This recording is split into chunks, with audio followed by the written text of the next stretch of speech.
Yo, check it out, I gotta speak the truth about the hardest working small channel in the crypto booth. He's the crypto father, the one and only. Welcome back to the Crypto Father channel.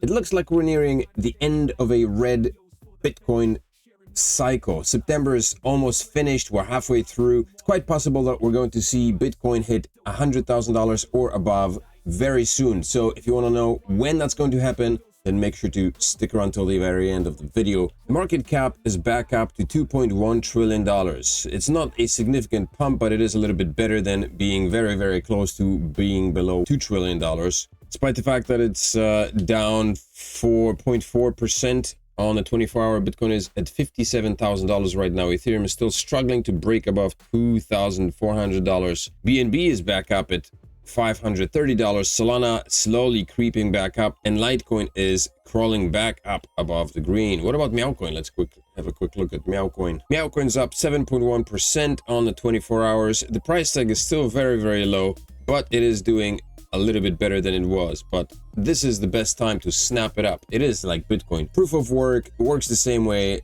just there's a lot more of it, and it gets a lot less limelight than Bitcoin does. Quick look at the Bitcoin chart. I was talking about that over the past few days. Bitcoin right now bounced off the support at 52,000 and it crossed the 56,000 support level. We had a red candle on the past 24 hours. There are 2.5 hours remaining till the end of this candle, but I think we'll see a closure right here. And with the CPI data coming out that looked pretty decent, hopefully we'll see Bitcoin bounce back up above 59,000. Bitcoin tends to perform well in September, but whether it's the start of a bull run, the late stage of a cycle, or even in a bear market, September does tend to be a local bottom followed by some upside in Q4. Will this time be different? All throughout history, the September months were an indication of a pretty good thing to come, with the exception of this particular one right here. But if you noticed, all the September months were followed by a massive rally, 1,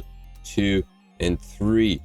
Even this one, we saw a decline, but then a run up. So are we going to see something similar to the September of 2022, or maybe that of September 2023, 21, and 2020. UK introduces a bill to officially recognize crypto, which may or may not be a good thing depending on how you look at it. This is a very good indicator of a push towards a stronger cryptocurrency adoption, of worldwide adoption of cryptocurrencies.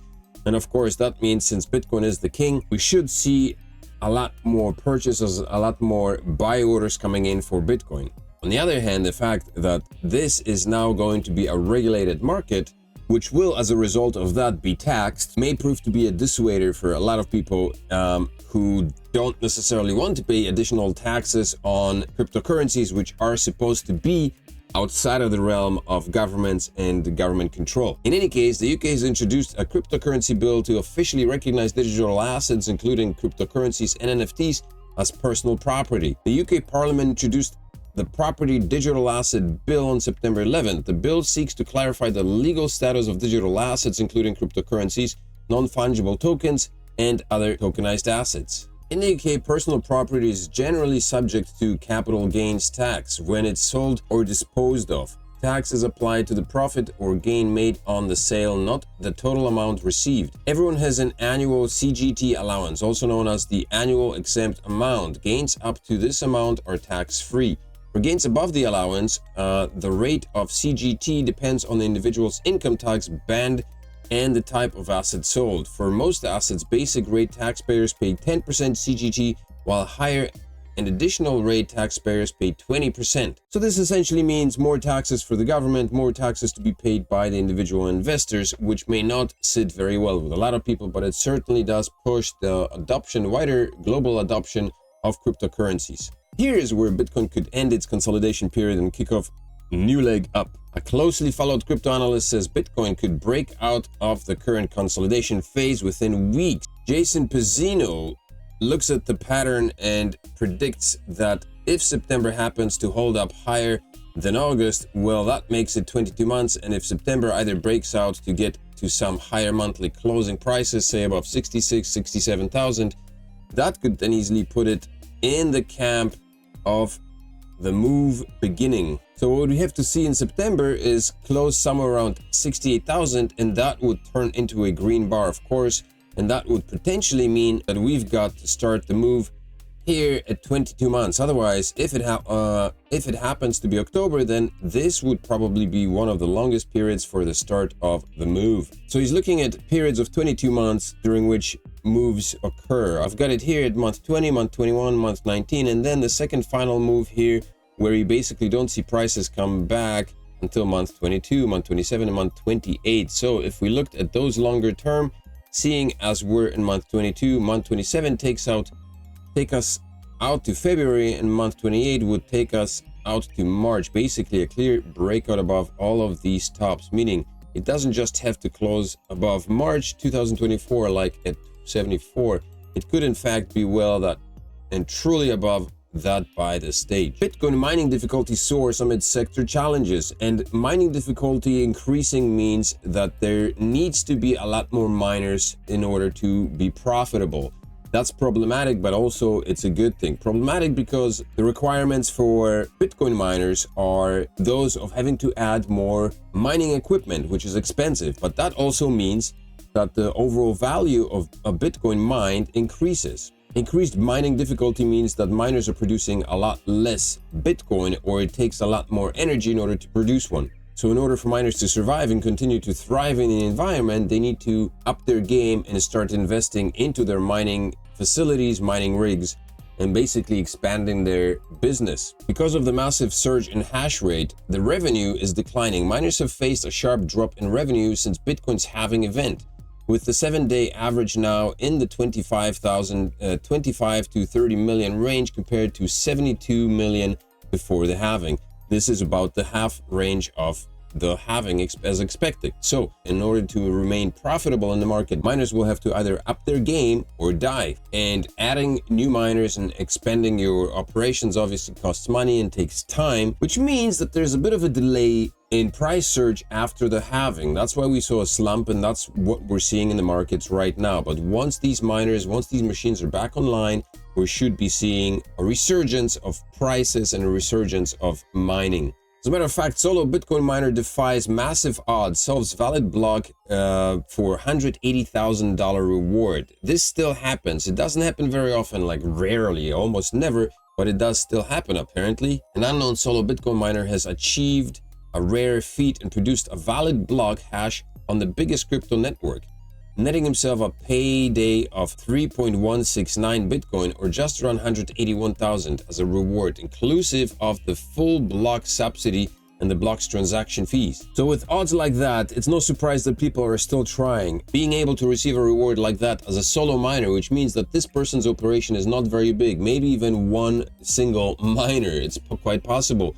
Very unlikely, but quite possible. Imagine hitting a block like that and receiving 3.169 Bitcoin in one block. We've all heard about the Bitcoin golden cross or the golden cross. Whenever the golden cross appears, it's highly likely that Bitcoin's going to fly. In the past cycles, every time a golden cross appeared on the 2-month chart, it led to a massive Bitcoin rally. Will this time be any different, is the question.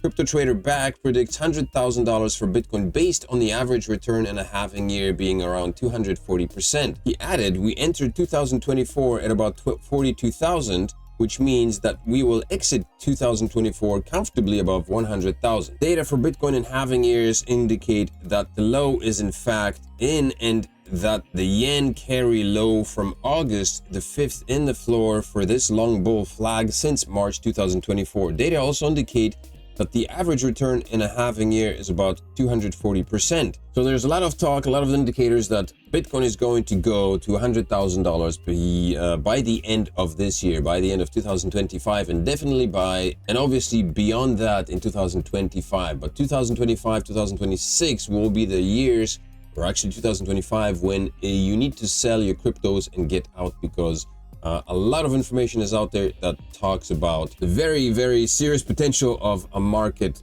crash right after. We know that the Bitcoin and cryptocurrency market goes in a 4-year cycle, and 2025 and 2026 are the years during which cryptocurrency will enter a bear market. I found an interesting channel, The House of Crypto, which introduces the concept of the 7-year housing price market. So there are two, basically it's 14 years, there are two 7-year periods, a slow growth and then a retracement collapse, then another 7-year period during which we see a massive growth, and then a 4-year period of a collapse and retracement and regrowth. And so according to this video, the next 4-year cycle, the next 4-year regrowth and collapse is due to take place in 2025 and 26, which means that the crypto market is going to follow because people will be getting out of investments and cashing things out. So 2025 is a very important place, very important time to get out of crypto and not hold it for long term, because if you are, then you'd be holding and you'd be hanging on to empty bags, or bags that will just be too painful to watch. I know I've gone through that and I don't want to do it again. So 2025 is definitely the year where you want to sell your crypto and not hold on in hope of 15% returns, because that's just not going to be profitable. Not as profitable as selling everything in 2025 and then rebuying everything at super lows once again when the bear market comes. I hope that this helps and educates. If it does, then make sure to smash up the like, subscribe to the channel, and of course come back for another video tomorrow. I'm the Crypto Father. I will see you again. Thank you for tuning in. Peace.